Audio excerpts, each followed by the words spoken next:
The first time I saw Sophie smile at my son, I knew something was off. It was a smile that didn't belong to him. It was too polished, like something rehearsed for a photograph, not meant for the man sitting beside her. Alright, before we dive into this crazy story, do me a favor, subscribe and tell us where you're watching from. Dinner at their house was, on the surface, pleasant.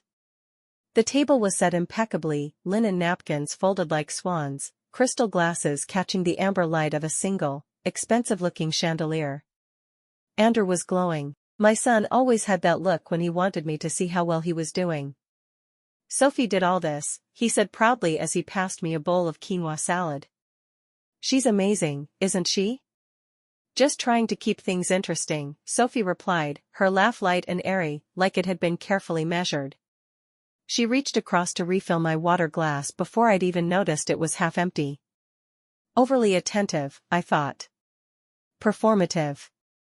Throughout dinner, she kept the conversation moving, or rather, directing it.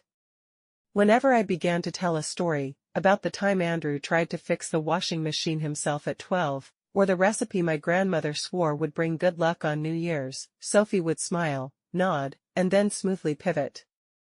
"That's sweet," she said at one point, before turning to Andrew. "Speaking of good luck, tell your mom about the investor meeting this week." It was like I was a piece of furniture in my own son's life, present, but not worth lingering on. At 62, I thought to myself as I chewed slowly on a forkful of salad, I've learned people often tell you who they are before they think you're paying attention. Sophie was telling me plenty. Halfway through dinner, she called me ancient. It was during a discussion about cooking methods. Andrew had been teasing me about still using a cast-iron skillet for nearly everything. "I'm telling you," I said, "food tastes better with some weight in the pan. None of these newfangled ancient methods?"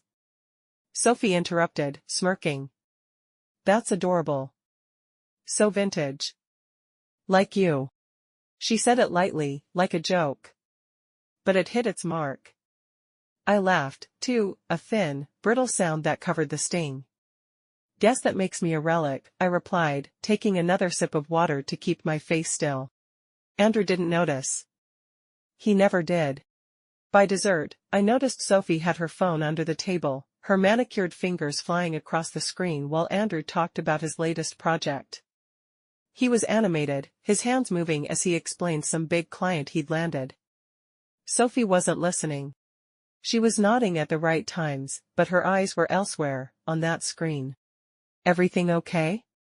I asked, tilting my head toward her hands. She glanced up, all teeth. "Oh, just a friend checking in. Nothing important," but the way she quickly flipped the phone face down when I looked at it told me otherwise. We hugged goodnight in the driveway. Sophie smelled of jasmine and something metallic, like her perfume had a sharp edge.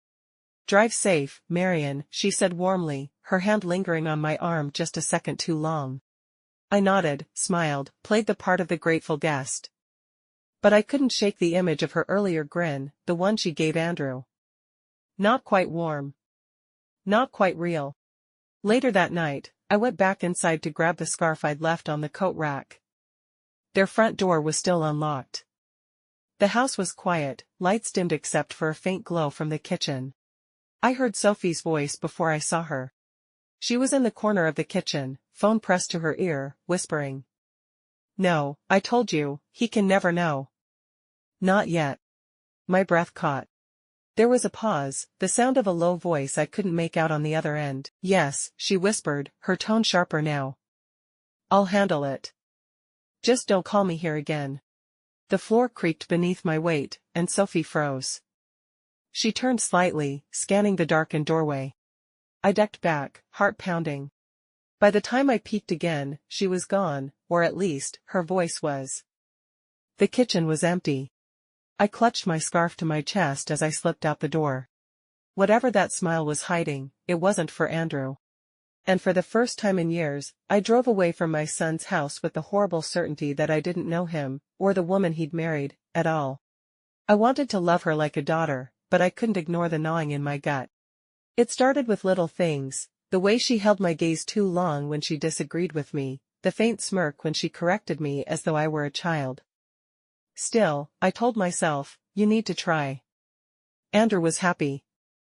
That should have been enough, so I invited Sophie for a shopping trip. Just us girls, I'd said over the phone, pretending it was casual.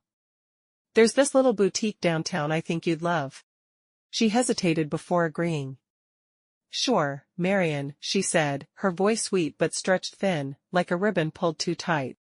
When we met, she was immaculate, as always, camel-colored coat, perfectly knotted silk scarf, a subtle scent that made me feel like I should have worn something better than my old wool sweater.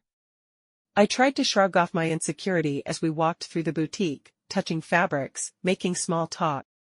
I held up a soft, navy cardigan with delicate buttons. This is lovely. Don't you think? Sophie tilted her head, lips curling in a smile that didn't quite reach her eyes. Oh, that's so vintage, she said, drawing out the last word just enough for it to sting. You have such a classic taste. I laughed, though it came out brittle.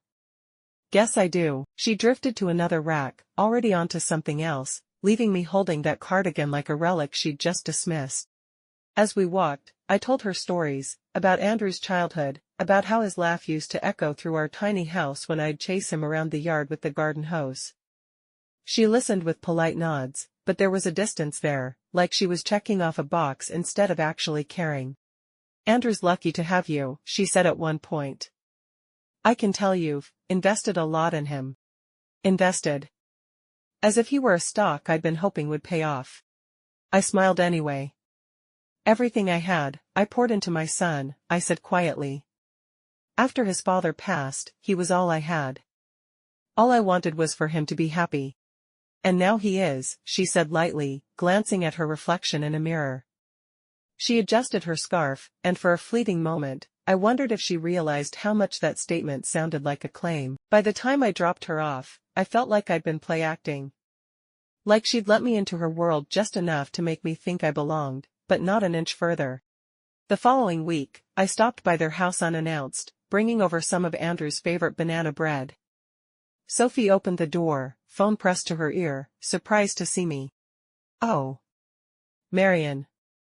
She fumbled to end the call, her voice high. You should have told me you were coming. I wanted to surprise you both, I said, stepping inside. She tucked the phone away quickly. Andrew's at work, big meeting today with some partners. I nodded, but something snagged in my mind. Andrew had told me just yesterday he was working from home all week, no meetings scheduled. I didn't say anything. I just smiled and handed her the banana bread, pretending I hadn't noticed. But my chest tightened. It wasn't just that she lied, it was how easily she did it, like breathing. By the time I dropped her off, I felt like I'd been play-acting.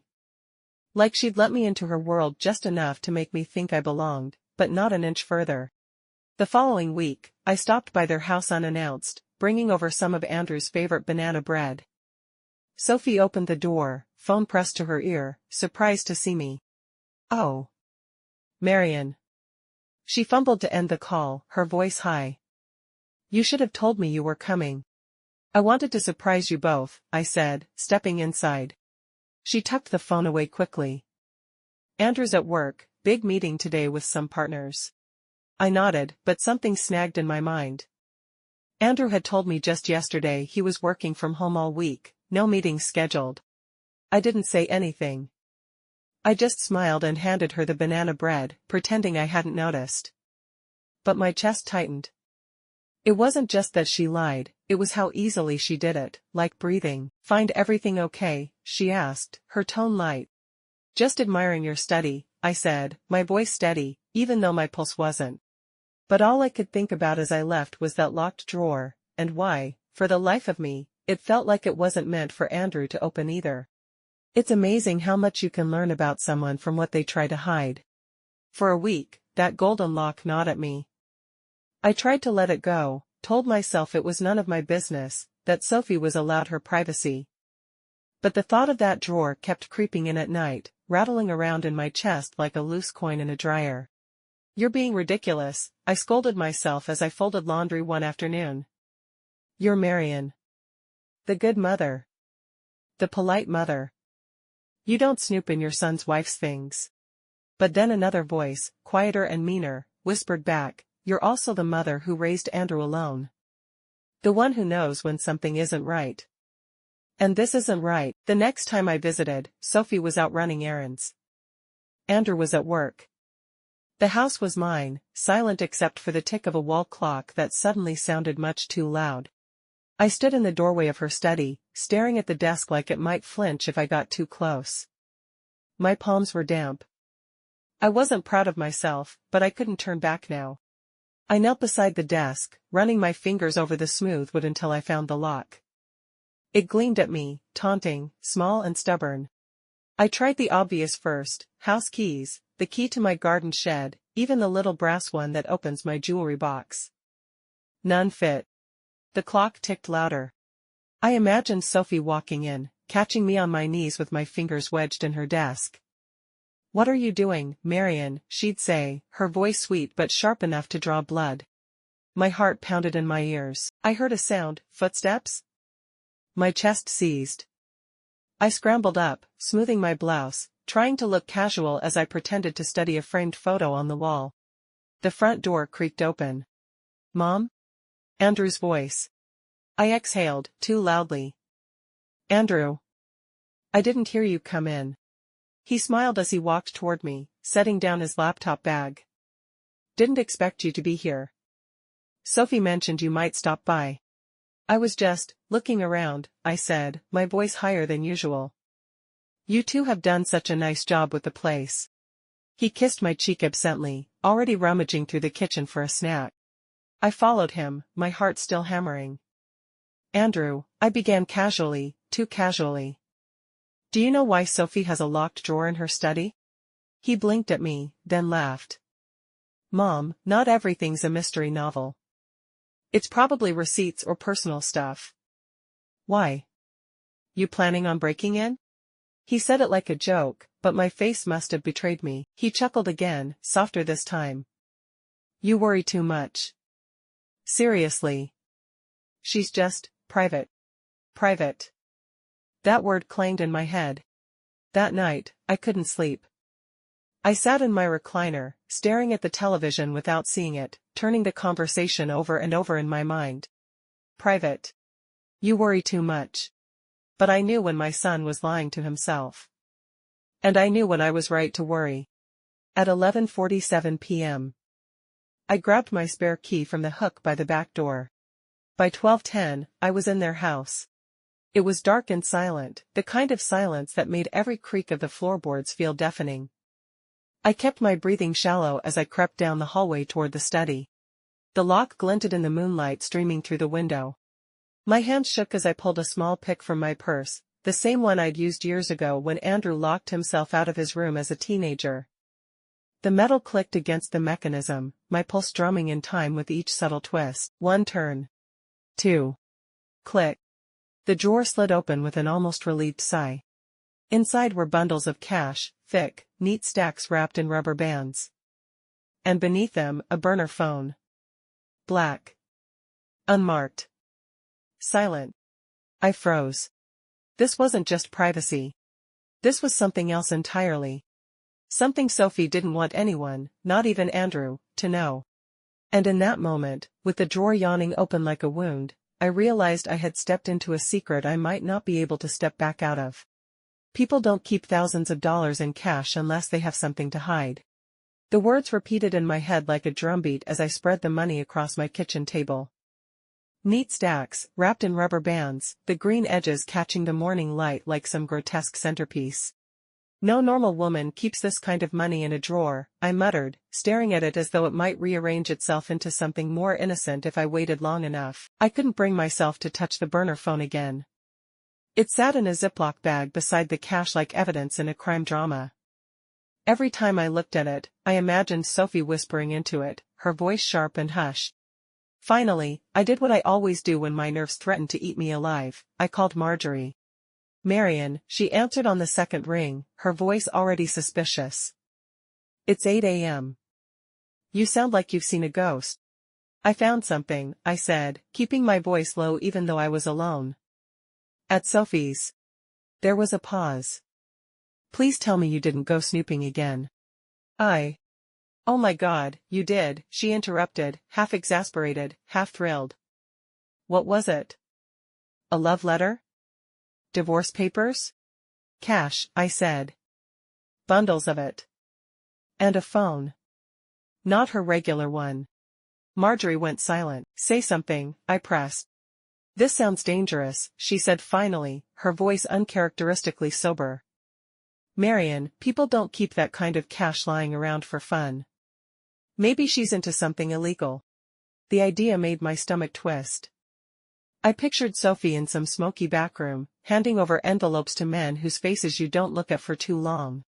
Or, Marjorie continued, her voice perking up, she's got a second family in Canada. Or she's a spy. Oh my God, is your daughter-in-law a spy? I groaned. This isn't funny. I'm just saying, she said, sighing. Whatever it is, it's not good. You need to be careful. Careful wasn't exactly my strong suit. For the next few days, I started quietly watching Sophie. Not in a way that anyone would call stalking, just observing.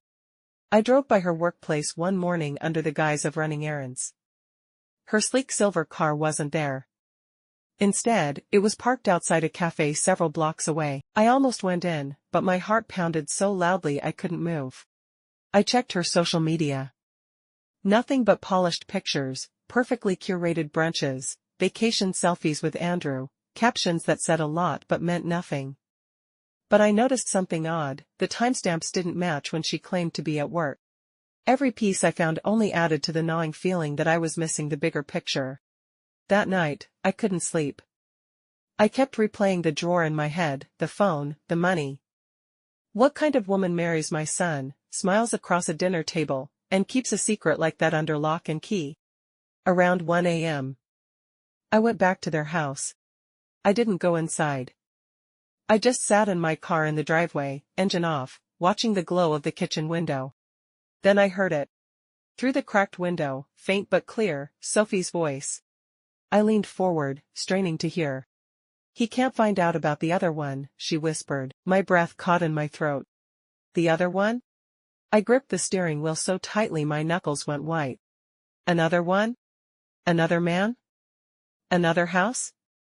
Another, what? The words echoed in my mind, growing louder, heavier, until they drowned out everything else.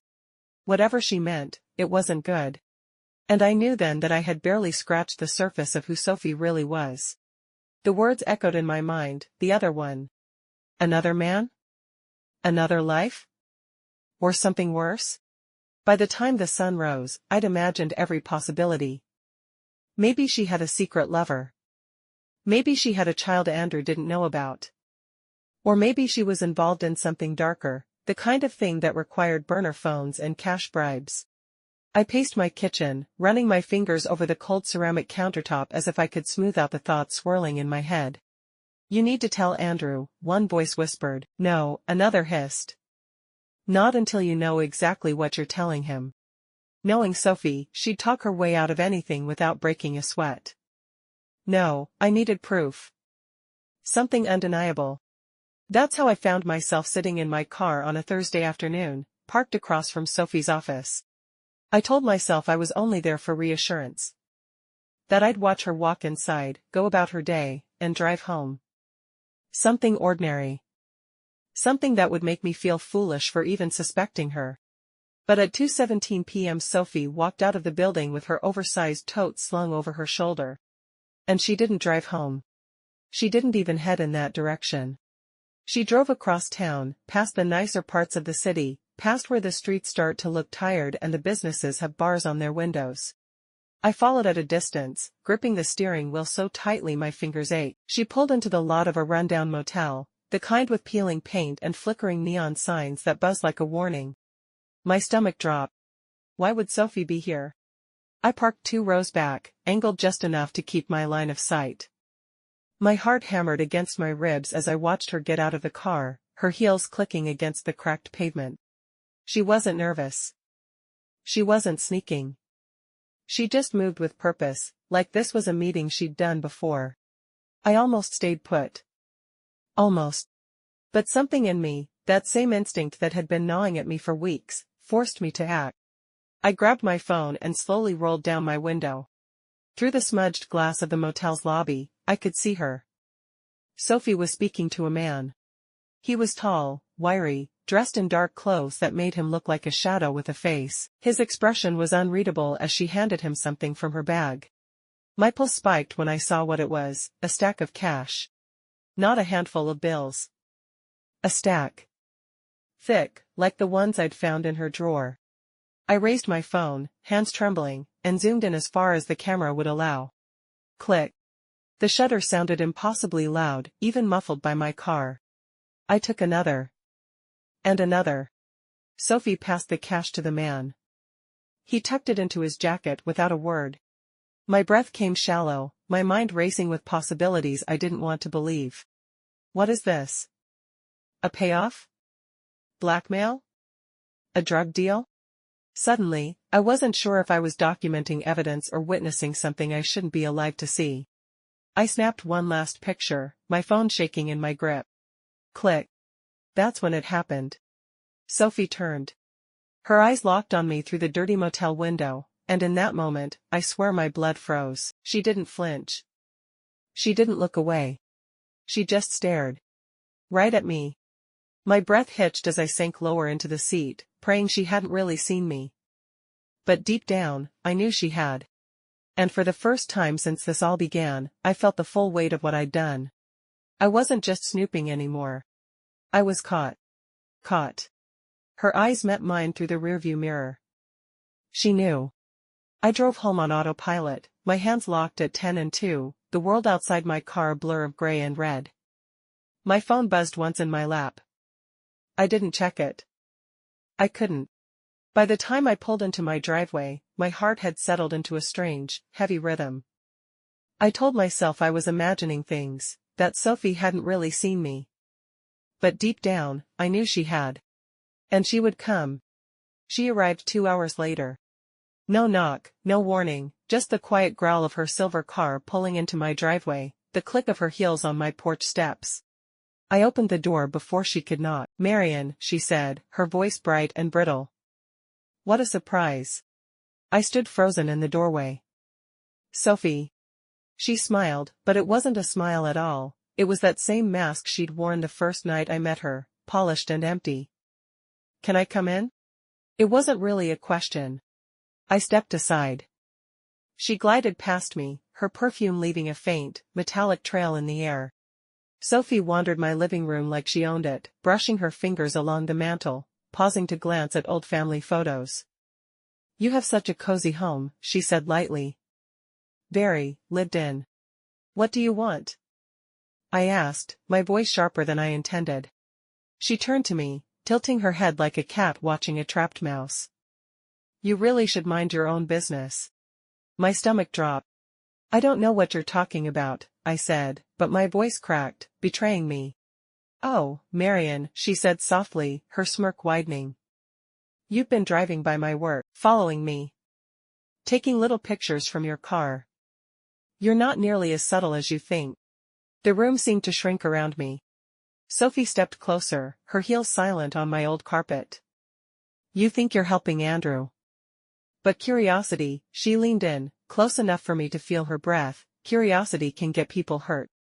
Her words were sugar-coated, but the thread underneath was sharp enough to draw blood. I wanted to scream.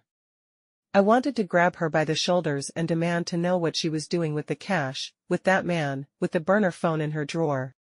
But my throat closed. Sophie straightened, smoothing her coat like she hadn't just gutted me with a whisper. You're a smart woman, Marian. Smarter than most.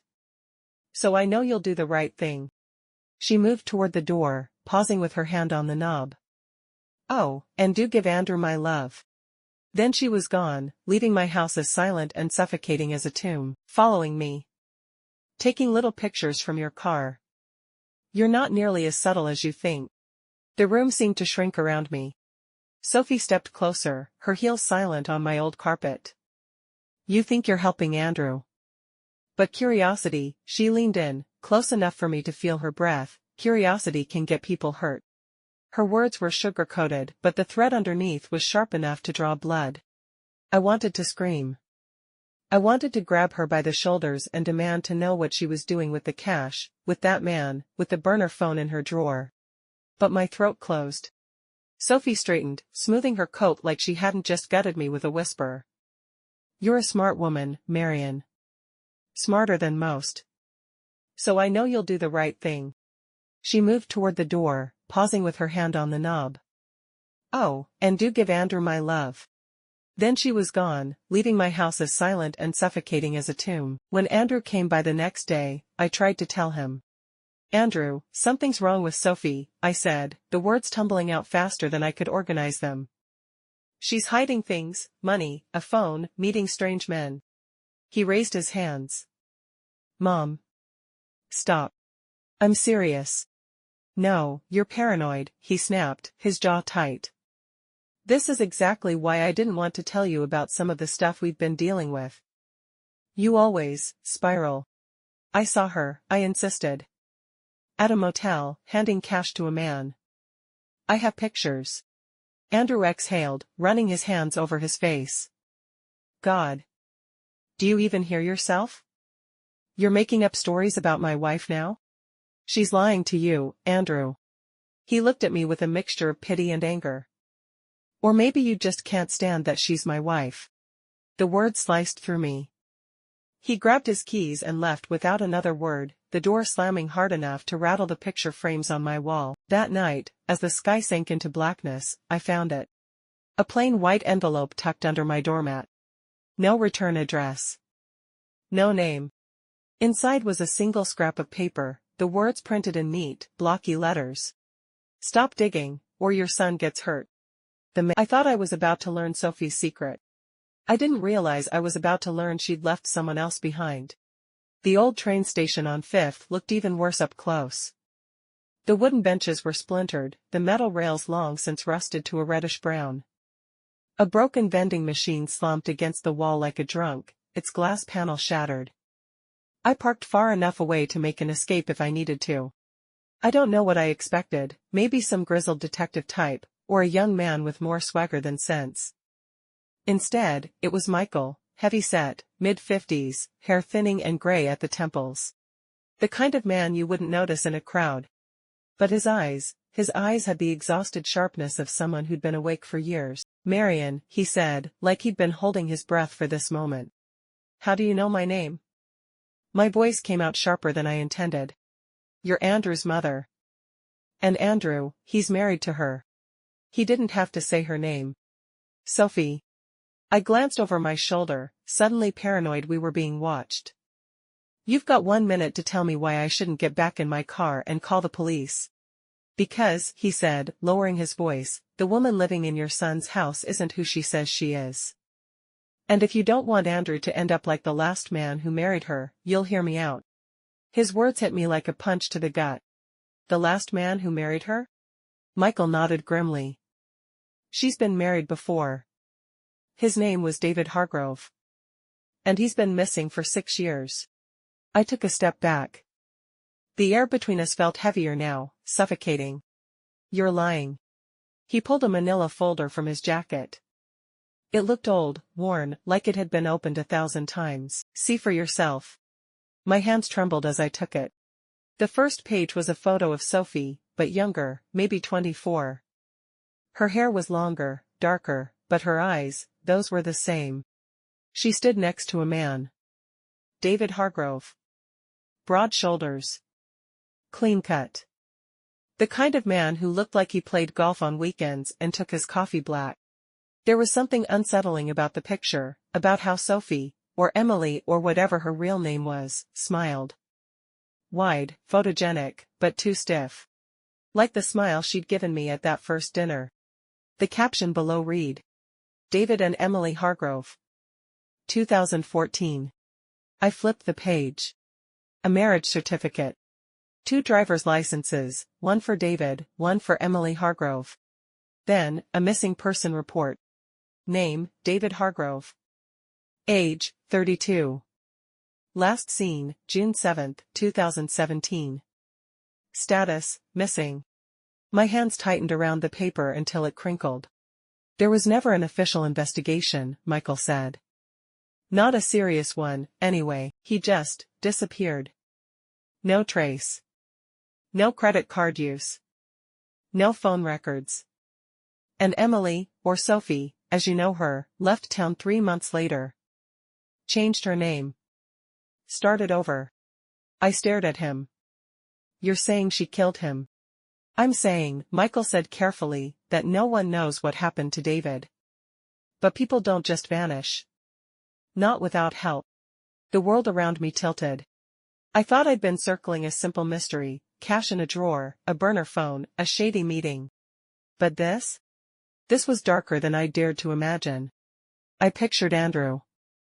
My sweet boy, sitting at that dinner table, laughing, unaware of the storm next to him. Unaware that his wife had been married before. Unaware that her last husband had disappeared. Why are you telling me this? I demanded. Michael rubbed his hands over his face. Because I've been trying to find David for 6 years. I was his friend. And the only lead I've had in years is Emily. She changes her name, moves states, reinvents herself, but she can't erase everything. I tracked her here. And what do you want from me? I want you to be careful. And I want you to help me get the truth. I wanted to tell him to leave. To get out of my life and take his folder of horrors with him. But my hands betrayed me. I kept flipping through the file. Photos of Sophie, Emily, smiling at barbecues, at Christmas parties, at someone's baby shower. In every picture, she looked like she belonged. Like she was the perfect wife, the perfect friend, the perfect everything. And then she was gone. She's dangerous, Marian, Michael said quietly. I don't know if she killed David. But I know she knows what happened to him. And if she even suspects you're onto her. She already does. Michael froze. What? She came to my house, I said, my voice shaking. 2 nights ago. Told me to mind my own business. That curiosity can get people hurt. He cursed under his breath. Then you need to stop. Now. Walk away before this gets worse. But I couldn't. Not now. Not when I'd seen Andrew's face at the dinner table, blissfully ignorant. Not when Sophie's smile haunted me. Do you have proof? I asked. Michael hesitated. Not enough for the police. They won't touch it. But if we work together. I'm not working with you, I snapped. I'm protecting my son. Then do it carefully, he said. Because whatever happened to David, I don't think Emily will let it happen again. She won't risk losing everything she's built here. I left before he could say more. But the folder sat heavy in my lap the whole drive home, its contents burning into me like a brand. At home, I laid the pages out on my dining table like puzzle pieces. David's face stared up at me. Sophie's too. And in between them, a void, 6 years of unanswered questions. By the time the clock struck midnight, my decision was made. I couldn't walk away. Not when Andrew was living with her. Not when I might be the only person willing to see Sophie for who she really was. I was cleaning up the papers when my phone rang. Blocked number. My pulse spiked. I answered. Marian. Sophie's voice. Calm. Sweet. I know you've been busy today, she said. We should talk. My knees nearly buckled. I'll see you tomorrow, she added, her tone like velvet over steel. Then the line went dead. Dinner with a stranger. I wasn't just having dinner with my daughter-in-law anymore. I was dining with a woman who might have buried her last husband. The photo burned in my mind long after I closed the email. Sophie, Emily, whatever her name really was, standing in a backyard, a gun dangling loosely in her hand, staring down the camera like she could see through whoever held it. It was one thing to suspect. Another to see the evidence. I didn't sleep. Every time I closed my eyes, I saw David Hargrove, the husband who never came home, and wondered if Sophie had been the last thing he saw. By dawn, I'd made a decision. If Sophie could sense my fear, I'd never get answers. So I wouldn't be afraid. I'd play my part. That evening, I texted Andrew. Dinner tomorrow? My house? Bring Sophie. When they arrived, I was ready. The table was set with my good china, a roast chicken resting in the center, the air perfumed with rosemary and garlic. A perfect hostess, that's what she'd expect. Sophie glided in like she owned the place, all cream silk and flawless makeup. Marian, she said warmly, her voice dipped in honey. This looks lovely. I smiled, as though I hadn't seen that photo. As though I hadn't learned about David Hargrove. You know me, I said. Nothing fancy. We made small talk over salad. Andrew filled the silence with work stories, clearly grateful for what felt like a truce. I let him ramble. But my eyes were on Sophie. Her hands. Her posture. Her mask. When Andrew stepped into the kitchen to grab a beer, I struck. So, I said lightly, have you ever been to Chicago? I've been thinking about taking a trip. Sophie froze for just a fraction of a second. Then she smiled. Oh, years ago. Why do you ask? I just heard it's a wonderful place to settle down. Good for young couples. Her eyes met mine, sharp, calculating.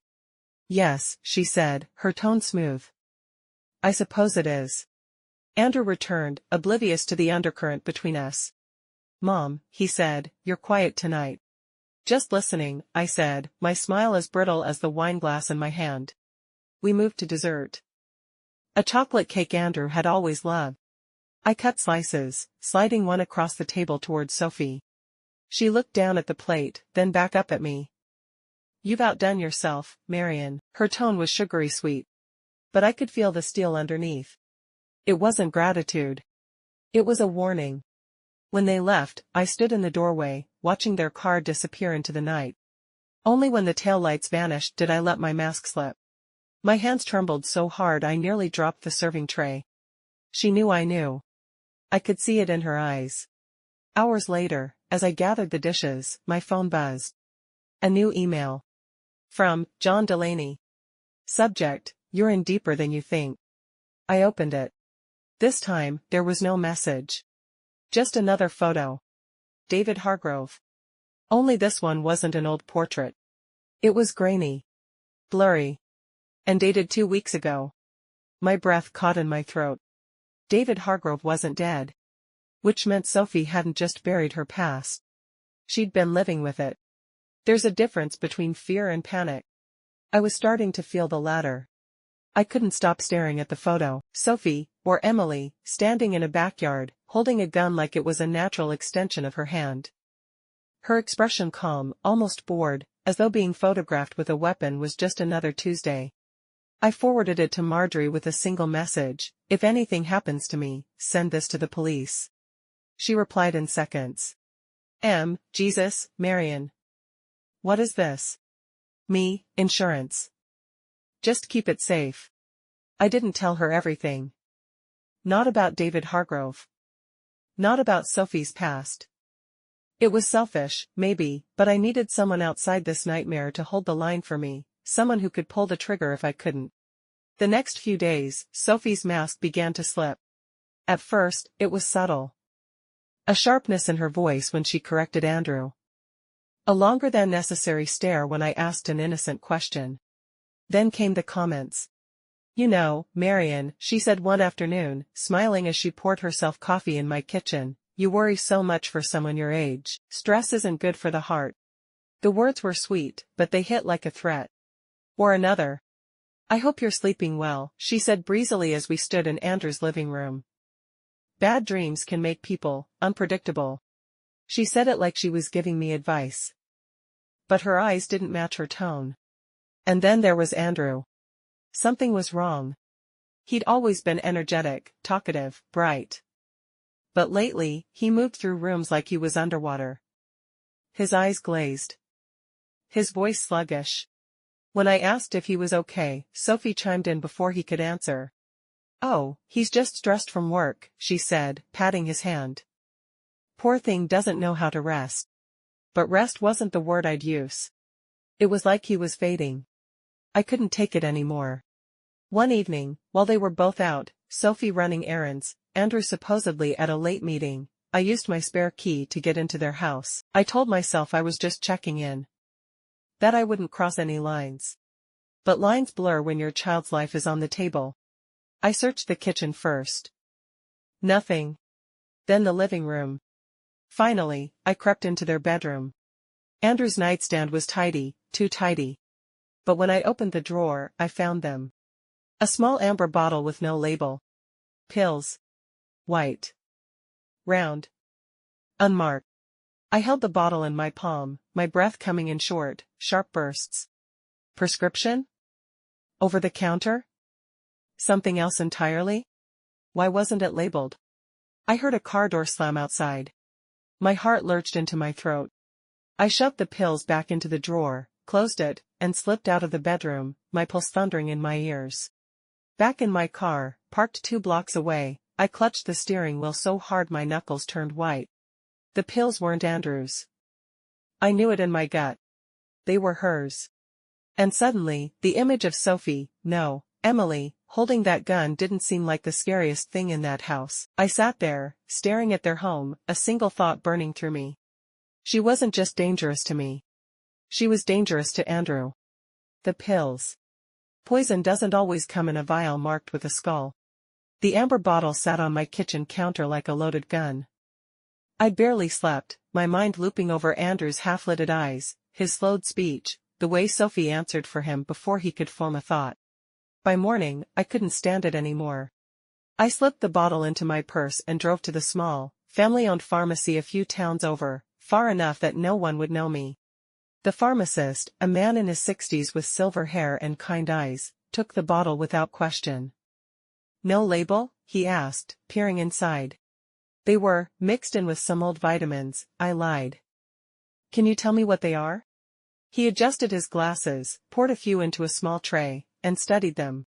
When he looked up, his expression had changed. These are benzodiazepines, he said.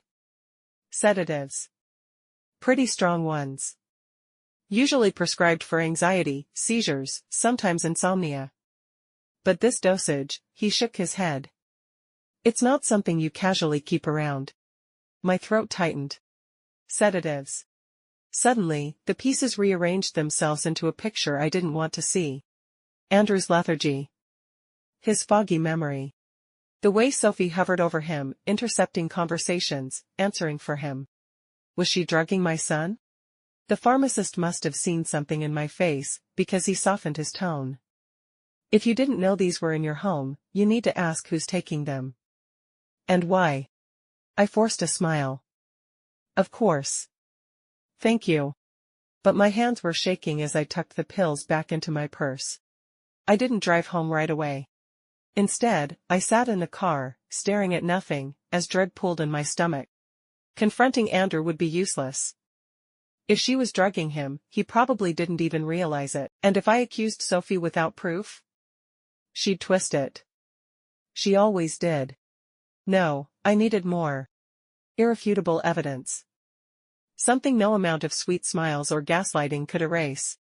Back at home, I spread the folder Delaney had given me across my dining table, David's missing person report. Sophie's, or Emily's, old photos. The marriage certificate. My fingers hovered over my phone. Delaney. If anyone could help me get the evidence I needed, it was him. He answered on the second ring. Marian. I was just about to call you. My pulse quickened. Why? There was a pause, then his voice dropped into that gravelly, conspiratorial tone I'd come to recognize. We've been following her. My team. We found a storage unit rented under one of her old aliases. My breath hitched. And? You need to see it, he said. Now. I can tell you, but, some things you have to see with your own eyes. Is it dangerous? Another pause. That depends on what you think dangerous looks like. I glanced at the clock. Nearly 8 p.m. The sky outside had dimmed to a bruised purple, the last light of day fading fast. Where? I asked. Delaney gave me an address. Don't come alone, he added. I wasn't planning to. But we both knew I would. I hung up and stared at the phone, my mind spinning. A storage unit. Sounded mundane. But in my gut, I knew whatever was inside wasn't. If Sophie was hiding sedatives, cash, burner phones, and her entire identity, then what else was she capable of keeping locked away? I packed my purse with shaking hands, slipped my spare car key into my pocket, and grabbed the note I'd left for Marjorie, the one that said, simply, "If I don't come back, give this to the police." Delaney was right. Some things you have to see with your own eyes. And tomorrow, I'd find out just how far Sophie's secrets went. Some doors you can't close once you open them. I had that thought as I stood in front of storage unit number 112, my hand hovering over the padlock. The night air was cold, sharp enough to bite. My heart thudded like it was trying to escape my chest. Delaney stood beside me, his hands jammed into his jacket pockets, his face carved into its usual mask of exhaustion and resolve. "You sure you want to do this?" he asked. "No." "Yes," I said. The lock came off with a heavy clank. Delaney swung the door up, and the smell hit us first. Metallic. Damp. Old. Blood smells like that even when you can't see it. The unit was small, maybe 10 by 10, but it felt like stepping into a grave. A single bulb flickered overhead, casting everything in a sickly yellow light. There were boxes stacked neatly along the walls, some labeled, Christmas, kitchen, clothes, in a looping hand. Others were unmarked. And then there was the trunk. Large. Black. Center of the room, it looked out of place, too heavy, too deliberate. Delaney crouched by it, his gloved hands tracing the edges. "This is it," he muttered. I wanted to stop him. To turn and run. But I didn't. When he pried it open, the smell intensified. Inside, folded carefully, was a man's shirt. White, or it had been once. Now it was stiff with dried blood. I couldn't breathe. "David Hargrove," Delaney said grimly, lifting the shirt with care. The initials, D.H., were stitched into the collar. "This is his." I staggered back, covering my mouth. A bloody shirt. Belonging to her missing husband. The man she claimed had just left her. "Jesus," I whispered. "She killed him. Or someone wants us to think she did," Delaney said. "But this isn't nothing." He dug deeper into the trunk. An envelope. Unmarked. He opened it, and his brows furrowed. "Marian," he said slowly. "You need to see this." It was a list. Handwritten. A dozen names, each one carefully printed in that same looping handwriting I'd seen on the boxes. Some names I didn't recognize. But one stopped me cold. Andrew Collins. My son. My knees buckled, and I dropped onto a nearby box, clutching the paper like it might disintegrate. "Why is his name on here?" I rasped. Delaney's jaw tightened. "I don't know. Is this a hit list? A ledger? What the hell is this?" "I've seen lists like this before," he said. "But not all of them mean the same thing. Could be targets. Could be people she's paid off. Could be what?" He hesitated. "Could be people who know too much." I thought I'd felt fear before. I hadn't. Not until that moment, staring at my son's name on a piece of paper found next to a blood-soaked shirt. "Delaney," I said, my voice shaking, "we need to call the police." He shook his head. "And tell them what?" "That we broke into a storage unit rented under a fake name and found a bloody shirt? That you think your daughter-in-law is a murderer? They'll confiscate the evidence." "And then?" "If Sophie finds out." "Emily," I corrected bitterly. He ignored me. "If she finds out, we lose our one advantage." I wanted to scream. Instead, I sat there, staring at the list until the names blurred. There were 12. 5 crossed out. Andrew's wasn't. Delaney gently took the paper from my hands. "We document everything," he said. "We get copies. Photos. And then we figure out our next move." "But Marian." "What?" "You need to understand something." He crouched so we were eye level. "She knows you're onto her. You saw that in her face. And now? You're on this list too. Whether it's for what you've already done or for what you know." The bulb overhead flickered, humming ominously. The storage unit felt smaller by the second, the walls closing in, the smell of blood clinging to my clothes. I wanted to burn it all. To torch the whole unit and pretend none of it existed, but that wouldn't save Andrew. Delaney sealed the envelope, slid it into his jacket. "We need to get out of here before anyone sees us." I nodded numbly, my legs heavy as I followed him out. The door clanged shut behind us, the night swallowing us whole. In the car, I stared at my reflection in the dark window. My hands were stained with dust and God knows what else. I didn't recognize the woman looking back at me. Delaney broke the silence. "Marian. If that list means what I think it does, you don't have much time." My voice cracked. "What are you saying?" He turned to me, his face grim. "I'm saying your son isn't safe in that house." We drove off in silence, but my mind wouldn't stop screaming. Andrew's name. On that list. Written by the woman who smiled at me over Sunday dinner. By the time I got home, I had a plan. I'd get Andrew out. I didn't know how, not yet. But I would. Before his name was crossed off the list. His name wasn't supposed to be there. I couldn't stop staring at it, that sheet of paper with Andrew's name scrawled in Sophie's looping handwriting. It burned in my mind like it had been branded there. Delaney drove in silence, his knuckles white on the steering wheel. "Marian," he said finally, "I need you calm." "I am calm." My voice cracked on the last word. "If this is what I think it is, we need to play smart. No rash moves." "No rash moves?" I snapped. Her last husband disappeared, and now she's keeping a list with my son's name on it. "You want me calm?" Delaney glanced at me, unflinching. "If you go in guns blazing, she'll know. And if she knows, we lose the only advantage we have, that she doesn't know how much we've uncovered." I pressed my hands to my face, willing my heartbeat to slow. "Tell me what you think it is," I whispered. He hesitated. "Could be a kill list. Could be people she thinks are threats.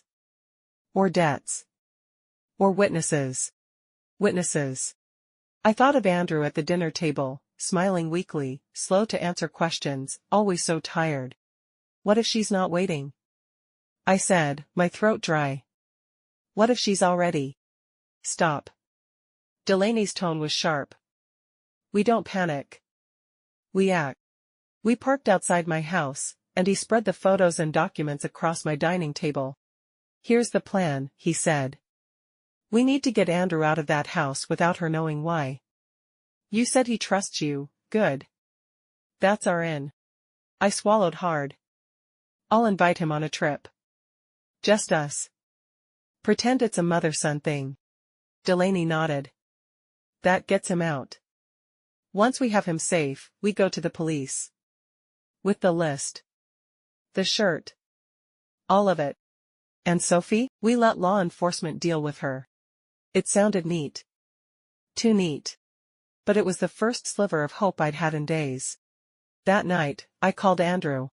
"Sweetheart," I said, forcing cheer into my voice, "how about a surprise getaway? Just the two of us. You've been working so hard, let me spoil you." He chuckled, tired but warm. "Mom, you don't have to. I insist. A weekend. Somewhere quiet. Just us. No Sophie, no work, no stress." There was a long pause. "That actually sounds nice," he said. "When?" "Tomorrow. I'll come by in the morning." "Okay," he said. "I'll pack a bag." It was that easy. Too easy. I didn't sleep. I sat in the dark with a cup of coffee, staring at my phone, waiting for some sign that Sophie had sniffed me out. By 7 a.m. I couldn't take it anymore. I grabbed my keys and headed to their house. The neighborhood was still waking up, sprinklers ticking across manicured lawns, a jogger passing by with earbuds in. I parked in their driveway and rang the bell. No answer. "Andrew?" I called, my voice high and brittle. "It's Mom." Still nothing. My hand shook as I used my spare key. The house was too quiet. No clatter of dishes, no TV, no Sophie humming in the kitchen like she often did. "Andrew?" I called again. I walked down the hallway toward their bedroom. That's when I saw him. On the living room floor. Andrew. Unconscious. I dropped to my knees, shaking him, calling his name, my voice breaking. No response. His skin was clammy, his breathing shallow. "Oh my God," I whispered, fumbling for my phone with trembling hands. That's when I heard it. A soft creak. From the kitchen. I froze. Someone else was in the house. My son's skin felt like ice. And she was nowhere to be found. "Andrew!" I shouted, shaking him, my palms pressed against his chest. His eyelids fluttered but didn't open. My phone nearly slipped out of my hands as I fumbled to dial 911. "My son," my voice broke. "He's unconscious." "I don't know, he's breathing but shallow." "Please, hurry." The dispatcher's calm tone did nothing to stop the panic surging through me. I followed every instruction, tilting his head, checking his pulse, listening for changes in his breathing. Every second felt like an hour. I stayed on the line, whispering prayers I hadn't spoken since I buried his father. Then, I heard tires on the driveway. Her car. The front door swung open, and Sophie stepped in, all composed in a crisp white blouse and sunglasses perched in her hair. She froze when she saw me crouched over Andrew. "Marian?" "What, oh my God!" She rushed forward, dropping to her knees beside me. "What happened?" "You tell me," I snapped. "I found him like this." She pressed her hand to her mouth, feigning horror. "He's been so stressed lately, I told him to take his medication." Medication. I thought of the unmarked pills in his nightstand. The dispatcher's voice cut through my spiraling thoughts. "Ma'am, paramedics are en route." "Stay with him." Sophie leaned close to Andrew, stroking his hair like a doting wife. "Oh, honey. You push yourself too hard." Her tone was honey-sweet. Her eyes, when they met mine, were steel. This was theater. And she was a natural. I wanted to scream at her. To tell her I'd seen the storage unit, the bloody shirt, the list with my son's name on it. But I swallowed it down. If she sensed I knew too much, Andrew wouldn't make it to the hospital. "Stress," I said softly, matching her tone. "Yes, he has been working so hard." Her lips curved in a polite smile. "Exactly. He just needs rest." I mirrored her, nodding like we were two women sharing the same grief instead of two enemies sitting on either side of my son's unconscious body. The paramedics arrived minutes later, filling the house with their controlled chaos. Sophie stepped back, wringing her hands for show, while I clung to the edge of the sofa, watching them check his vitals. "BP is low. Respiration shallow," one said. "Let's get him on a stretcher." "Will he be okay?" I asked, my voice trembling. "We'll know more at the hospital," the medic replied. They loaded him up and wheeled him out. Sophie grabbed her purse. "I'll drive us there." I forced a tight smile. Of course. Inside, I wanted to rip her apart. At the hospital, doctors swarmed Andrew, leaving us in the waiting area. Sophie sank into a chair, scrolling casually through her phone like this was a mild inconvenience. My phone buzzed. A text from Delaney. "Found something. Call me when you can." I excused myself to the hallway and called him. "You're not going to like this," he said. "Try me." She bought a ticket. One way. To Mexico. Leaving in 2 days. My grip tightened on the phone. "She's running." "Looks like it," he said grimly. "We don't have much time." I hung up, my head spinning. 2 days. She was planning to vanish, just like she did after David. And this time, she'd leave my son behind. Or worse. When I returned to the waiting room, Sophie looked up from her phone and smiled. "Coffee?" she asked, as if this were just another long day. I forced myself to smile back. "Sure," I said. Because for now, I needed her to believe I was still playing her game. If I had 48 hours to save my son, I'd burn the whole world down. Delaney and I met at my kitchen table just past midnight, the house heavy with silence. A map of the city was spread between us, dotted with his notes. "She bought the ticket under an alias," he said, his voice low. "If she makes it to Mexico, she's gone. And she'll take everything with her, including any evidence we could use against her. I gripped my coffee mug like it could anchor me. So we stop her, he nodded. We can set up a sting. Get law enforcement involved, but we need airtight evidence first. Something they can't ignore. A bloody shirt and a list with my son's name isn't enough? He shook his head. It's circumstantial. We need a direct link between her and the drugs. And proof she's planning to flee. My breath trembled as I stared at Andrew's photo on the mantel. My boy. My baby. I should have seen it sooner, I whispered. Delaney looked up. I raised him alone, I said, tears pricking my eyes. After his father died, I promised I'd protect him. And now? I let a viper into his life, and she's been poisoning him under my nose. Delaney said nothing. He didn't need to. His silence let me fall apart quietly, shaking in my chair as guilt consumed me. When I finally wiped my face, my voice was steady again. Whatever it takes. We get her. The next morning, I went to the hospital. Andrew was awake, groggy, pale, but awake. His hand tightened weakly around mine. Mom? I'm here, I said softly. His lips trembled as he whispered, it's her. She's been giving me stuff. 4 months. Said it was for stress. But I don't remember whole days sometimes. My heart shattered. Rest, I said, stroking his hair. I'm handling it. I wanted to tell him everything. About the list. The storage unit. Mexico. But I couldn't. Not yet. By noon, I was back at their house. Sophie's car wasn't in the driveway, she'd gone somewhere, likely to make final arrangements.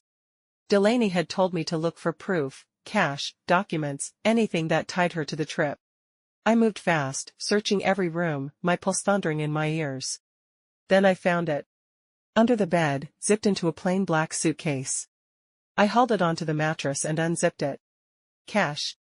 Tens of thousands, maybe more, bundled with neat rubber bands. Beneath it, fake passports. At least 3, all with Sophie's face but different names.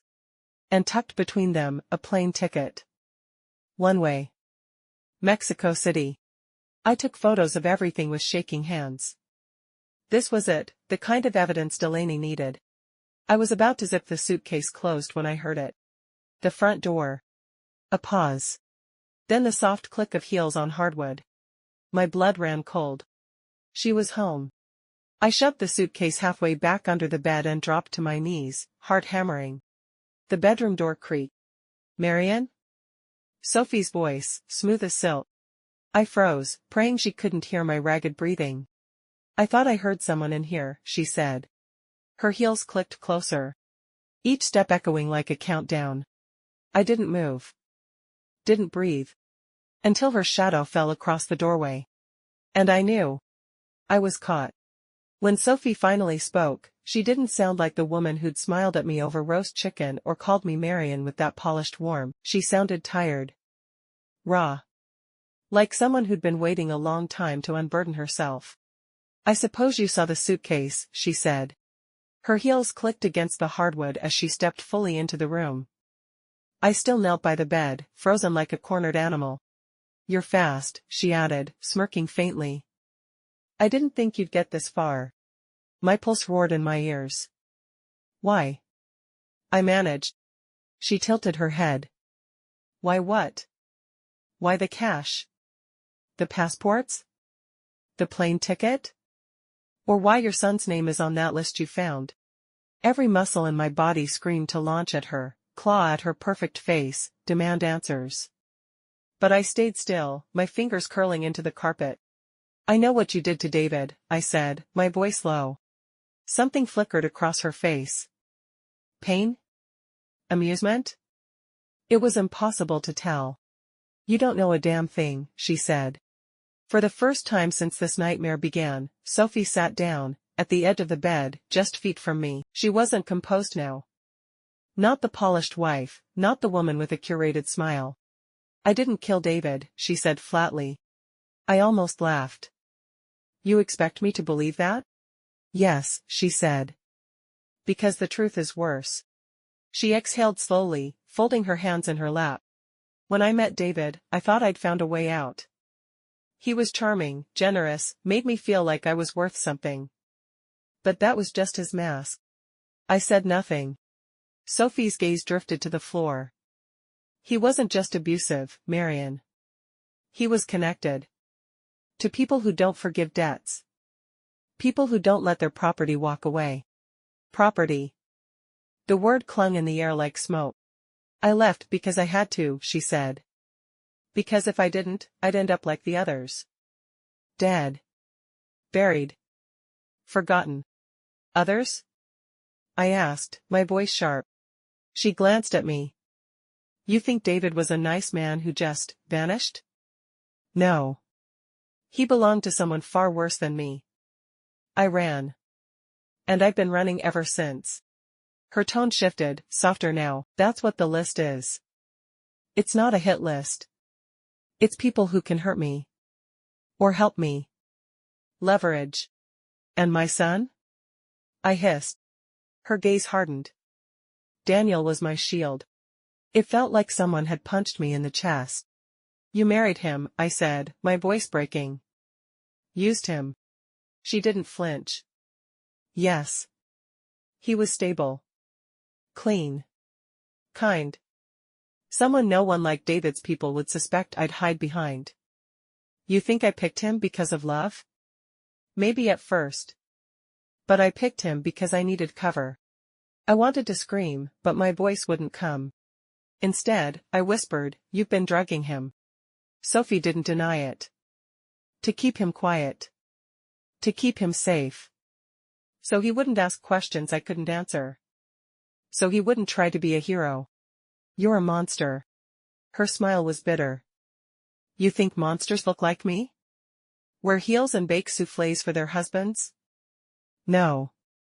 The real monsters are the men who are coming for me. And if they know you've been poking around, they'll come for you, too. I stared at her, my mind spinning. Was this the truth? Or just another story, another carefully crafted manipulation to buy her time? Why Mexico? I asked.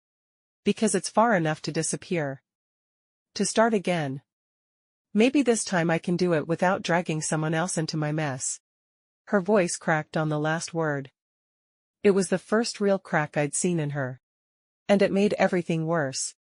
Because for the first time, I almost believed her. I stood slowly, my legs unsteady. So what now? You leave? And Daniel, what? Wakes up to find out his wife vanished with a bag of cash? She looked at me, her eyes unreadable. That's better than him ending up like David. My throat tightened. David's dead, isn't he? Her silence was my answer. I wanted to believe she was telling the truth. That she wasn't the one who killed him, that she wasn't planning to hurt my son. But another part of me, the part that had watched her lie so easily, manipulate so smoothly, screamed that this was just another performance. Another mask. I don't care who you're running from, I said finally. If you even think about hurting my son again. You won't have to worry about that, she interrupted, her voice flat. Why? Because in 48 hours, I'll be gone. She stood, towering over me. And Marian? Stop digging. If you want Daniel to live, stop. Her heels clicked as she walked away, leaving me standing in the wreckage of her confession. I wanted to follow her. To tear the truth out of her piece by piece. But instead, I stood frozen, staring at that half-zipped suitcase on the bed. And for the first time, I wondered if I was out of my depth.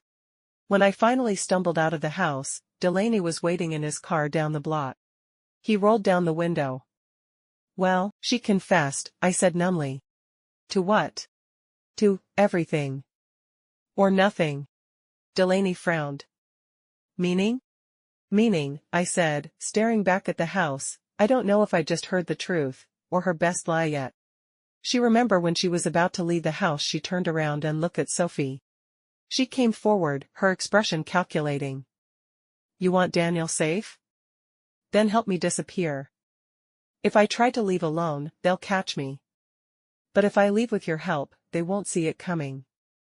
They'll think I'm just another housewife running away. I nodded slowly, masking the bile rising in my throat. Okay, I said softly. I'll help you.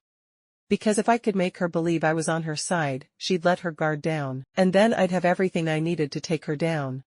Sophie smiled faintly, the corners of her mouth twitching like she almost didn't believe me. Then she leaned in close, her breath warm against my ear. You're right, she whispered. Right about what? I asked, my pulse hammering. She pulled back just enough for me to see the cold glint in her eyes. I killed him. But it was self-defense. Her words hung in the air like a loaded gun, and I couldn't tell if she'd just given me the truth, or a new, deadlier lie. When you play nice with a monster, you wait for the moment it blinks. By the time I left Sophie's house that night, I had two things, her confession, if you could call it that, and a plan. I called Delaney from my car, my voice steady despite the chaos inside me. I have her, I said. What do you mean? She wants my help to escape, I said. We're going to use that. Can you get me someone who can play a fixer? Delaney didn't hesitate. I know a cop who owes me a favor. The next morning, I put on my calmest face and walked back into the lion's den. Sophie was at the kitchen island, sipping coffee like she hadn't admitted to killing her husband less than 12 hours earlier. Did you think about what I asked? She said without looking up. I did, I said, dropping my purse on the counter. I can help you. I know someone who makes people disappear. That got her attention. She raised an eyebrow. And you trust this person? I've known him for years, I lied smoothly. If anyone can get you out, it's him. Her lips curled into a small, satisfied smile. Set it up. Delaney did the rest. By that evening, Sophie had a meeting arranged with my so-called fixer, a man named Marcus, who was really Detective Marcus Hall of the city's organized crime task force. He'd been briefed on everything, the bloody shirt, the list of names, the drugs, the Mexico ticket, the confession. And Sophie had no idea she was walking into her last move. The sting was set in a rented office near the edge of town. Delaney and I waited in an unmarked van 2 buildings away while Marcus played his part. Through an earpiece, I heard his voice, smooth, reassuring. You'll have a new passport, new ID, cash in hand. No one will find you. Sophie's voice followed, calm and unhurried. And you don't need to know why I'm leaving? Marcus chuckled. Lady, I don't care if you're running from the mob or a PTA bake sale. My job is to get you across the border. I could almost see her smirk from here. But then, her tone shifted. How do I know you're not setting me up? Marcus didn't miss a beat. Because you're paying me too much to care. A pause. Then Sophie laughed. Fair enough. Delaney nodded at me. She's buying it. 10 minutes later, Marcus gave the signal. The building erupted. Officers swarmed in through every exit. Sophie barely had time to stand before they had her pinned, her wrists cuffed behind her back. Yeah, Marcus said, deadpan. A flight risk with a suitcase full of cash and 3 fake passports. When they brought her out, she didn't look at the cops. She looked at me. Through the van window, her gaze found mine, and held it. She didn't yell. Didn't curse. She just smiled. A small, knowing curve of her lips that sent a chill down my spine. But then she was gone, shoved into the back of a police car, the door slamming shut. It was over. The evidence from the storage unit sealed her fate, the bloody shirt, the list with Andrew's name, the cash, the burner phones. Combined with her confession to me, recorded by the wire I'd been wearing, it was enough for the DA to charge her with everything from obstruction to homicide. Delaney called it airtight. But I knew better. Airtight doesn't mean safe. Not with someone like her. Daniel took longer to come back to me. He spent 2 days in the hospital detoxing from the sedatives Sophie had been slipping him. The first time he looked at me with clear eyes, I almost cried. She's gone, he asked, his voice hoarse. She's gone, I said. He nodded weakly, then stared out the window. I loved her, Mom. I know, I said, taking his hand. But love doesn't mean safety. When they finally released him, we went back to my house. The first morning, I brewed 2 cups of coffee and we sat at the kitchen table in silence. It felt strange, him here, sober and present, no Sophie between us. Finally, he said, "How did you know?" I stared into my mug. Because I've survived too much to miss the signs. And because I wasn't about to lose my son to a woman who thought she could outsmart me. He didn't respond, but the smallest smile tugged at his lips. It wasn't much. But it was a start. In the quiet that followed, I thought about her. Sophie. Emily. Whatever her real name was, she thought I was ancient. Harmless. But I've survived a war, a husband's death, a life of rebuilding from nothing. And I survived her. When you play nice with a monster, you don't play to win. You play to outlast them. And this time, I did. 6 months later, the house finally felt like home again. Andrew sat across from me at the kitchen table, nursing a mug of coffee with both hands. His color had come back, his eyes clearer than they'd been in months. He'd put on a little weight, too, the kind that comes from real food, not whatever meal replacements Sophie used to hand him when she didn't want him too alert. "I talked to Dr. Patel about going back to work," he said, stirring his coffee absent-mindedly. "That's good," I said. "You need structure." He smirked. "You sound like him." "I sound like your mother." The smirk softened into something closer to gratitude. "I don't think I ever thanked you." For saving me." I reached across the table, covering his hand with mine. "You don't have to thank me. You're my son." And for the first time in a long time, I believed we'd both survive this. It hadn't been easy. The trial hadn't even begun. Sophie's defense team was dragging their feet, throwing up motions, questioning every piece of evidence.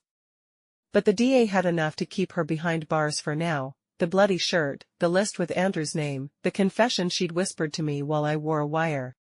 Still, part of me knew better than to relax. Monsters like Sophie don't go quietly. The nightmares came less often now, but they still found me sometimes. In them, Sophie wasn't in an orange jumpsuit.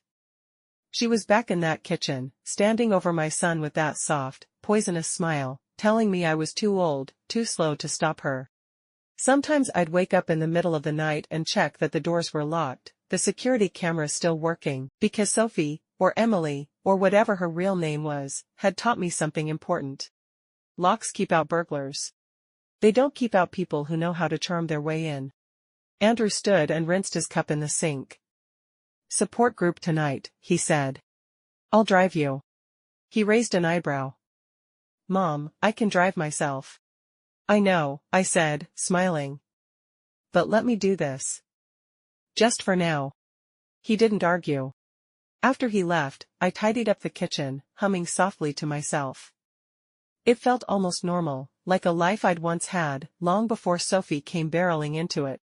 My phone buzzed on the counter. A number I didn't recognize. Blocked. For a moment, I considered ignoring it. But something in me, that old, gnawing instinct that had kept me alive this long, made me answer. "Hello?" Static crackled on the other end. Then a voice I hadn't heard in months. Warm. Sweet. "Hello, Marian." My blood turned to ice. It was Sophie. I couldn't speak. Couldn't even breathe. She chuckled softly. "Oh, don't sound so surprised. Did you really think a few cops and a courtroom could hold me forever?" My knuckles whitened around the phone. "I just wanted to say thank you," she continued. "For helping me see the truth. You were right. I had to play my last move." My throat closed. "Where are you?" I managed. But she only laughed, that same airy, practiced laugh I'd heard at that first dinner when I knew something was off. "You'll find out when I want you to." The line went dead. For a long time, I stood there in my quiet kitchen, the hum of the refrigerator suddenly deafening. Andrew would be home in a few hours. I couldn't tell him. Not yet. Instead, I walked to the front door and checked the locks again. Then the back door. Then the windows. All locked. All useless. Sophie once told me monsters don't look like monsters. They look like wives. Like daughters-in-law, like the woman you let into your home. And I knew, deep in my bones, that she wasn't finished. Not with me. Not with Andrew. Not yet.